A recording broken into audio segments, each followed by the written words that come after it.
Leo tarehe 6 ya mwezi wa 3 mwaka 2026, Mahakama Kuu ya Tanzania masijara ndogo ya Dar es Salaam ilikuwa inasikiliza kesi ya Tundu Antipas Mughwai Lissu dhidi ya Said Issa Mohamed na wenzake wanne. Ni maombi ambayo mwenyekiti Tundu Lissu anaomba kujiunga katika ile kesi ya mali za chama, maarufu kwa kesi ya mali za chama au rasilimali za chama, kesi ya Said Issa Mohamed na wenzake wawili dhidi ya bodi ya wadhamini wa Chama cha Demokrasia na Maendeleo na katibu mkuu wa Chama cha Demokrasia na Maendeleo.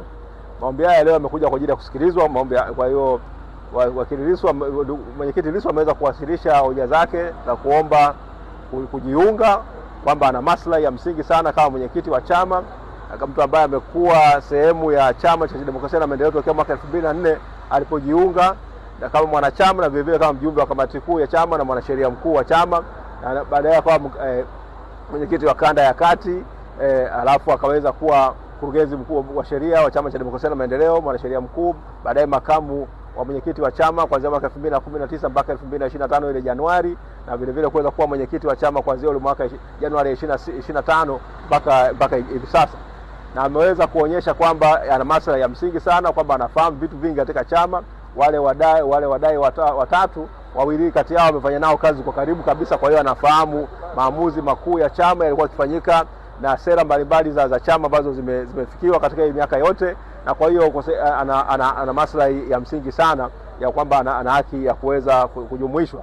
Kwa upande wa wajibu maombi, wale wa kwanza, wale watatu, Said Issa Mohamed na wenzake, wao walikuwa wanapinga kwa nguvu kubwa sana kwamba amekuja kwa namna ambayo haitakikani,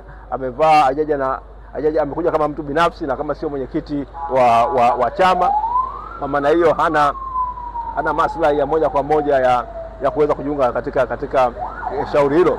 Kwa upande wa katibu mkuu wa Chama cha Demokrasia na Maendeleo na ile bodi ya wadhamini wa Chama cha Demokrasia na Maendeleo, wao wameunga kwa nguvu zote maombi ya mwenyekiti Tundu Antipas Lissu kujiunga katika kesi hiyo, na wanasema kwamba yeye kutokana na taarifa muhimu alizonazo zitasaidia sana. Na hoja nyingine ya msingi ilikuwa ni kwamba katika kile kiapo pinzani cha Said Mohamed Issa na wenzake wale wawili, walisema kwamba madai yao au kile ambacho kilikuwa kinawakera kimeanza tokea mwaka 2016. Kwa hiyo inaonyesha kwamba madai yao yamekuja kufailiwa mahakamani yakiwa yamedumu kwa miaka 9. Kwa hiyo ni kwamba walikuwa wamekana hayo mambo ambayo yanawakera yameanza tokea mwaka 2016, wakitaka kubisha hoja ya mwenyekiti kwamba kesi tumefunguliwa mara tu baada ya yeye kuwa amechaguliwa kuwa mwenyekiti. Lakini ndani waandishi wa habari, kitu cha msingi ambacho mnatakiwa kukizingatia na ambacho mnatakiwa kifahamike ni kwamba siku ile ambayo mwenyekiti wa Chama cha Demokrasia na Maendeleo alishikwa kule Mbinga, ndiyo siku ambayo ukiangalia ile hati ya Said Mohamed Issa na wenzake iliposainiwa, kwamba hati yao imesainiwa tarehe 9 ya mwezi wa 4 mwaka 2016. Wakati wanasaini hati zao hapa Dar es Salaam za kufungua madai yao, basi mwenyekiti Tundu Antipas Lissu alikuwa akishikwa kule Mbinga. Wazungu wanasema what a coincidence. Kwa hiyo ni kwamba una kitu kama hicho ambacho kimeendelea. Kwa hiyo hoja zimekuwa ni za muda mrefu. Walitumia kesi na Raila Jidawi, ambayo ni kesi ambayo inaonyesha kwamba katika ambako mahakama ilisema ilikuwa inahusisha chama cha CUF CUF, ilisema kwamba uwezo ukashtaki viongozi wa bodi ya wadhamini kuhusiana na masuala ambayo yahusiani na mali za chama.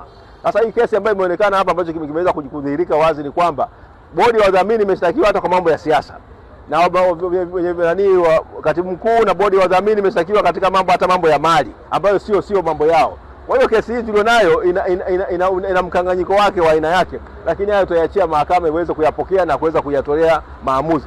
Lakini tunashukuru sana kwamba maombi ya mwenyekiti Tundu Antipas Lissu yameweza hatimaye kuwaibua au wadai watatu kuweza kutuambia kwamba mgogoro wao au madai yao yalianza lini. Wametuambia kwamba madai yao yalianza mwaka 2016. Basi tutaiachia, tuweza kuisaidia mahakama siku za mbeleni kuambia kama kitu kilianza mwaka 2016 na kesi kafunguliwa mwaka 2025, miaka 9 baadaye, je, hayo madai yalikuwa sahihi? Hilo swala ambalo litatambuliwa baadaye na kufikishwa mbele ya mahakama, ili mahakama itupatie mwongozo kama kweli bado ina mamlaka ya kuweza kusikiza kesi hii. Asante sana.